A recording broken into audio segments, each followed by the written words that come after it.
என் லைஃப்பில் நான் நிறைய தப்புகள் செஞ்சுருக்கேன். ஆனால் அந்த ஒவ்வொரு தப்பும் எனக்கு ஒரு பாடத்தை கொடுத்துருக்கு. அதுதான் என்ன ஒரு நல்ல கோச்சாக இன்னைக்கு உங்கள் முன்னாடி கொண்டு வந்து நிறுத்தியிருக்கு அப்படின்னே சொல்லுவேன். நான் நிறைய பேருக்கு ஹெல்ப் பண்ணும்போது இதை செய்யாத அதை செய்யாதன்னு சொல்கிறோம். பட் அதுக்கு பின்னாடி நம்ம என்ன வலிகளை சந்திச்சிருக்கோம் அப்படின்றத இது வரைக்கும் நான் ஷேர் பண்ணதில்லை. டைரக்டா இதை செய்யுங்கன்னு நான் சொல்லும்போது ரீச் ஆகிறத விட நான் செஞ்ச தப்புகள் என்ன, அதனால என்ன கான்சிக்வன்சஸ் நான் ஃபேஸ் பண்ணேன், உங்களுக்கு ஒரு வாழ்க்கை பாடம் கிடைக்கலாம். ஸோ நான் முதல்ல என்ன செஞ்சேன் அப்படின்னா, முறையா யார்கிட்டக்கையும் கத்துக்காம ஒரு கிரவுண்ட்ல இருக்கிற ஜிம்ல போயிட்டு காலையில சாயந்தரம் காலையில சாயந்தரம் காலையில சாயந்தரம் அப்படின்னு ஒர்க் அவுட் பண்ணேன். வெயிட் அப்படின்றது இறங்கிச்சேன்னா அப்போ நான் ஒரு பயங்கர ஒபீஸ் கிட்டாக இருந்தேன். என்னோட தூக்கம் அப்படின்றது குறைய ஆரம்பிச்சிருச்சு. என்னோட ஃபேஸ் அப்படின்றது ஒரு மாதிரி ஒட்டி போக ஆரம்பிச்சிருச்சு. கண்ணெல்லாமே கீழே அப்படி டொக்கு விழுற மாதிரி ஆயிடுச்சு. ஏன்னா என்னை பொறுத்த வரைக்கும் அன்னைக்கு நிறைய வேலை செஞ்சோம் அப்படின்னா ஃபேட் கரையும். ஒரு 2 மாசம் அந்த 12th வெக்கேஷன் முடியிறப்ப பார்த்தேன் அப்படின்னா ஷோல்டருக்கும் வெயிஸ்டுக்கும் என்ன ப்ரப்போர்ஷன் இருந்துச்சோ ஒரு 7-8 கிலோ குறைஞ்சு அதே ப்ரப்போர்ஷன்ல இடுப்பு பெருசாகவும் ஷோல்டர் சின்னதாகவும் இருந்தேன். நான் என்னோட நியூட்ரிஷன் அப்படின்றத பத்தி கவலையே படாம காலையில சாயந்தரம் அப்படின்னு வெயிட்ஸே தூக்கினாலும் மசிலை பில்ட் பண்றதுக்கு தேவையான புரோட்டீன் இல்லாதப்போ நிறைய ஃபேட்டு குறைஞ்சிச்சு. ஒரு மனிதன் எனர்ஜி இல்லாம தவிக்கும் போது ஃபேட்லேருந்து எனர்ஜி வரணும்னா அப்ராக்சிமேட்டா 5 மணி நேரம் உங்க பாடி வெயிட் பண்ணணும். இதே மசில்ஸை கன்வெர்ட் பண்ணி எனர்ஜியா கொண்டு வரணும் 30 நிமிஷத்துல அந்த வேலையை உங்க பாடியால செஞ்சிட முடியும். அப்படின்றதுனால தான் நிறைய வாட்டி நம்ம டயட்டிங் பண்ணும்போது புரோட்டீன் முக்கியம், ஹை இன்டென்சிட்டி கார்டியோ ரொம்ப செய்யாதீங்க, ரொம்ப லோ கேலரி டயட்ல இருந்தீங்கன்னா. ஸோ அதுக்கான காரணம் என்ன அப்படின்னா இதுதான். தாராஸ் அப்படின்னு ஒரு கம்பெனி இருந்துச்சு. அதில் வந்து அமினோ மாஸ் அப்படின்னு ஒரு சப்ளிமெண்ட். ஸோ இது எந்த நாளில் அப்படின்னா அந்த கிரவுண்ட் ஜிம்லேருந்து வேற ஒரு ஜிம்முக்கு போயாச்சு.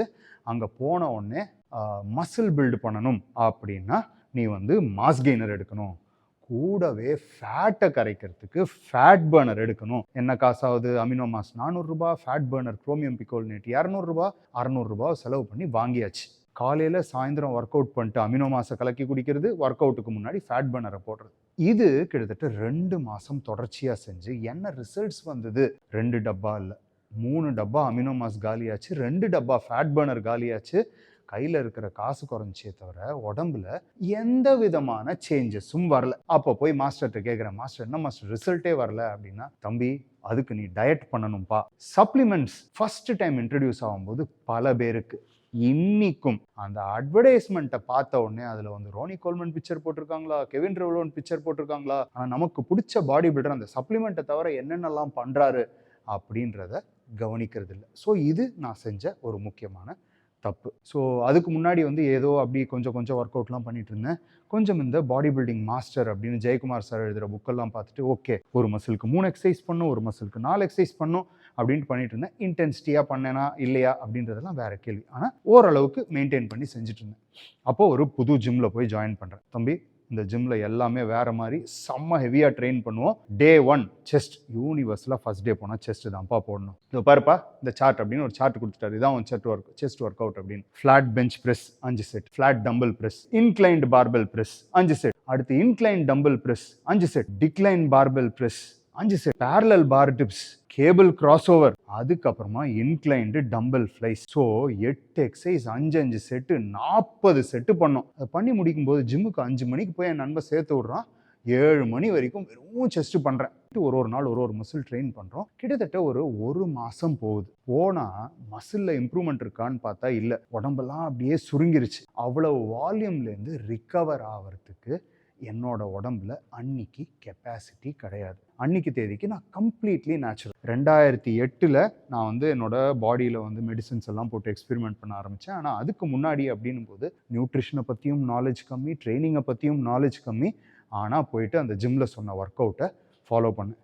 இது இப்போ வரைக்கும் நிறைய இடத்துல தொடருது. ஓகேவா? இது வந்து ஜிம்மோட தப்பு, மாஸ்டரோட தப்புன்றது கிடையாது. ரீசெண்டாக ஒரு பிகினர் வந்து ஒரு ஜிம்முக்கு சென்னைக்கு போகும்போது அவருக்கு shoulder day first day 6 exercise கொடுத்துருந்தாங்க. ஒரு ஒர்க் அவுட் ஸ்டார்ட் பண்ணுறீங்க அப்படின்னா உங்கள் பாடிக்கு என்ன தேவை, உங்களோட கோலுக்கு என்ன தேவை அப்படின்றத அசஸ் பண்ணி கொடுக்கறதுக்கு இதுக்கு முன்னாடி இதை சரியாக செஞ்ச யாராவது இல்லை உங்கள் உடம்பை புரிஞ்சுக்கக்கூடிய யாராவது அட்வைஸ் பண்ணும். அப்படி யாரும் இல்லை அப்படின்னா தயவு செஞ்சு ஒரு நல்ல கோச்சை அணுகி நீங்கள் கொஞ்சம் ஐடியா கேட்டுட்டு ஸ்டார்ட் பண்ணுறது அப்படின்றது பெஸ்ட். ஒரு ரிசல்ட் வேணும் அப்படின்னு ஜிம்முக்கு போகும்போது அதை முறையாக செய்ய ஆரம்பிக்கும் போது ரிசல்ட் வரும். என்னன்னாலும் நான் செய்வேண்டா அப்படின்னு போய் செய்யறதெல்லாம் it is not for all. ஏணியில் ஏறி நம்ம கோபுரத்தை ரீச் பண்ணணும் அப்படின்றது நம்மளோட டார்கெட். ஆனால் அந்த ஏணியை கோபுரம் எந்த கோபுரத்து மேலே போடணும்னு பார்த்து அதில் ஏறினா தான் நம்மளோட கோல். அதை தூக்கி வேறு செவுத்தில் வச்சோம் அப்படின்னா கோபுரத்து மேலே ஏற போகிறதில்ல. நம்மளோட ஹார்ட் ஒர்க் அப்படின்றது கரெக்டான டைரக்ஷனில் அலைன் பண்ணணும். ஸ்டெராய்ட்ஸ் அப்படின்னா என்னன்னு தெரியாமல் ஒரு காம்படிஷன், அடுத்த நாள் காம்படிஷன் இப்போ சொல்கிறாங்க, ஊசி போடலைன்னா நாளைக்கு ஜெயிக்கவே முடியாதுடா, நீ போட்டே தீரணும், அப்போ தான் ஜெயிப்பேன். ஸோ அப்போ நான் காலேஜ் படிச்சுட்டு இருக்கேன், ஓகேவா, சரி என்ன பண்ணும் அப்படின்னு கேட்டவுடனே சொல்கிறாங்க, 300 ரூபாய் எடுத்துகிட்டு வா. போனதுக்கப்புறமா ஒரு ஊசியை கொடுத்து இதை நீயே போட்டுக்கோ, எனக்கு போட தெரியாது அப்படின்னா போடுறதுக்கு எக்ஸ்ட்ரா இன்னொரு 100 ரூபாய் அப்படின்றாங்க. இதை கொடுத்த உடனே ஊசியில் என்ன இருக்குது, பாக்டீரியா ஸ்டாட்டிக் வாட்டர் அப்படின்னு ஒன்று கொடுப்பாங்க. அதை எடுத்து பவுடராக இருக்கிறது எதுலையாவது மிக்ஸ் பண்ணி இன்ஜெக்ஷனாக போடுறதுக்காக அன்னைக்கு தேதிக்கு 2 ரூபாய் 1 ரூபாய் ஃபார்மசியில் அந்த மாதிரி ஒன்றை வாங்கி அதோட காதை திருகி அதுலேருந்து ஊசி, சரி ஊசி அன்னைக்கு தேதிக்கு ஒரு 2 ரூபாய் 3 ரூபாய், ஒரு 3 ரூபாய் 4 ரூபாய் மேட்ரை என்னோட ஆசை ஜெயிக்கணும் அப்படின்ற அந்த ஆசையை தூண்டி விட்டு அந்த 4 ரூபாய் பொருளுக்கு 400 ரூபாய் சம்பாதிச்சுட்டு போனாங்க இந்த பசங்க. இதில் யார் தப்பு அப்படின்னா ஏமாந்த எனக்கும் அதில் சரியான பங்கு. ஏன்னா நான் தானே ஆசைப்பட்டு அதுக்கு போனேன். 10 பேர் கம்பீட் பண்ணோம் என் கேட்டகரியில், 9வது இடம் வந்தேன். எனக்கு அப்புறம் ஒருத்தன் இருந்தான் அப்படின்றதுனால நான் பயங்கர படுதோல்வி இல்லாமல் படுதோல்வி மட்டும் அடைஞ்சேன். அன்னைக்கு அது பாக்டீரியா ஸ்டாட்டிக் வாட்டர் தான் நம்ம போட்டோம் மெடிசன் நினச்சி அப்படின்னு தெரியறதுக்கே எனக்கு ஒரு 6 மாதம் ஆச்சு. ஏன்னா அதுக்கு அடுத்து நான் என்ன தவிச்சேன் அப்படின்னா, ஐயோ ஊசி போட்டோமே, நம்மளுக்கு ஆண்மை குறைவு வந்துருமா, அதுவும் காலேஜ் ஃபர்ஸ்ட் இயர் செகண்ட் இயர்லலாம் யோசிச்சு பாருங்க, மெடிசன் போட்டால் நாளைக்கு நமக்கு கல்யாணம்னு ஒன்று நடந்துச்சுன்னா குழந்தை பிறக்குமான்ற மாதிரி யோசனைலாம் பயங்கரமாக ஓடிக்கிட்டு இருந்துச்சு. இந்த மாதிரி தவிப்பு இன்னைக்கு பல பேர் நீங்கள் பட்டுக்கிட்டு இருக்கீங்க. தெரியாத ஒரு விஷயத்த உடம்புக்குள்ளே போடவே கூடாது. அதே 2008ல் நான் செய்யும்போது என்ன ஸ்டீராய்டு, அது என்ன சைடு எஃபெக்ட், என்ன எஃபெக்ட், என்ன பிளட் செக் எடுத்து என்னோட சைடு எஃபெக்ட் ஸ்டார்ட் ஆகுதான்னு செக் பண்ணணும் அப்படின்ற ஃபுல் அரே ஆஃப் டீட்டெயில்ஸை தெரிஞ்சுக்கிட்டு அதுக்கப்புறமா நான் ஸ்டார்ட் பண்ணேன். இன்றைக்கி கூட பல பாடி பில்டர்ஸு பிளட் டெஸ்ட் அப்படின்றது பண்ணுறதே கிடையாது. ஸ்டெராய்ட்ஸை பொறுத்தவொடனே விஷம் மாதிரி உடனே உங்களை கொல்ல போகிறது இல்லை. கொஞ்சமாக அதோட சைடு எஃபெக்டை நம்ம கவனிக்காமல் விடும்போது நம்மளோட ஓவரால் ஹெல்த்தை இது அரிச்சுக்கிட்டே போக போகுது. It's like a slow poison. தெரியாமல் உங்களோட பிளட் வேல்யூஸை எவாலுவேட் பண்ணாமல் நீங்கள் பாட்டு கண்டினியூ பண்ணிட்டு இருந்தீங்க அப்படின்னா திடீர்னு ஒரு நாள் ஹாஸ்பிட்டலில் முழிக்கும் போது நான் இதை முன்னாடியே நிறுத்தியிருக்கலாமே, இதை முன்னாடியே நான் கண்டுபிடிச்சிருந்தா தவிர்த்திருக்கலாமே. இது வெறும் பாடி பில்டர்ஸ் பவர் லிஃப்டர்ஸ்க்கு மட்டும் இல்லை. ஜிம்முக்கு வரும்போது எனக்கு கொஞ்சம் எக்ஸ்ட்ரா ரிசல்ட் வேணும் அப்படின்னும் போது இன்டர்நெட்டில் நிறைய இன்ஃபர்மேஷன் ஃப்ரீயாக இருக்குன்றதுனால நிறைய பேர் செல்ஃப் மெடிகேட் பண்ணிக்கிறாங்க. அதாவது ஒரு 15 வருஷம் முன்னாடி லெட்ஸ் சே பூமர் ஜென்ரேஷனில் பார்க்கும்போது ஸ்டெராய்ட்ஸ் பற்றி தெரியணும்னா அது முன்னாடி போட்டவங்க யாராவது பேர் சொல்லி தான் நாங்கள் தெரிஞ்சுக்கணும். இன்னைக்கு it is open on the internet. Side effects என்ன, எப்படி எடுக்கணும், என்ன ப்ரோட்டோகால், என்ன மாதிரி சேஃப்கார்ட் பண்ணணுன்ற எந்த விஷயமும் யோசிக்காமல் இன்னைக்கு ஓவர் டோஸ் அப்படின்றது ரொம்ப ஈஸியாக நடக்குது. பாக்டீரியா ஸ்டாட்டிக் வாட்டரை நான் இன்ஜெக்ஷனாக போட்டதுக்கே கிட்டத்தட்ட 6 மாதம் மன உளைச்சல் இருந்தது. இவங்க லேட்டரான் அதோட சைடு எஃபெக்ட்ஸ் உடம்புல பார்க்கும்போது it is going to devastate them. Keto செஞ்சாதான் ஃபேட் லாஸ் ஒழுங்காக இருக்கும், ரிப்டு ஷேப்புக்கு வருவோம் அப்படின்ட்டு கம்ப்ளீட் கீட்டோ போயாச்சு. வெயிட் குறைஞ்சிச்சா, நிறையா குறைஞ்சிச்சு. ஃபேட் குறைஞ்சிச்சா, நிறையா குறைஞ்சிச்சு. ஆனால் மசில்ஸில் ஒரு உயிரே தெரியல. கீட்டோ தப்புன்னு நம்ம பேசல, என்னோட பாடியோட ரெஸ்பான்ஸ் அன்னைக்கு. ஸோ என்ன பண்ணுறதுன்னு தெரியல. காம்படிஷனுக்கு முன்னாடி நாள் எக்ஸ்ட்ரா கார்ப் சாப்பிடு, ஐஸ்கிரீம் சாப்பிடுன்றாங்க. ஆனால் மசில்ஸில் அந்த ரவுண்ட்னஸ்ஸே வரல. இந்த காம்படிஷனுக்கு அப்புறமா தான் ஓகே கொஞ்சமாக நம்ம கார்ப்ஸை யூஸ் பண்ணலாம் அப்படின்னும் போது என்னோட மசில்ஸ் நல்லா ரெஸ்பாண்ட் ஆச்சு. என்னால் என்ன தெரிஞ்சுக்க முடிஞ்சுன்னா நிறைய கார்போஹைட்ரேட்ஸ் யூஸ் பண்ணியே என்னால் காம்படிஷன் ப்ரிப்பரேஷன் பண்ணும்போது மசில் லாஸும் இல்லை, அதே அளவுக்கு அந்த 3D லுக்கும் வருது அப்படின்னு புரிஞ்சிச்சு.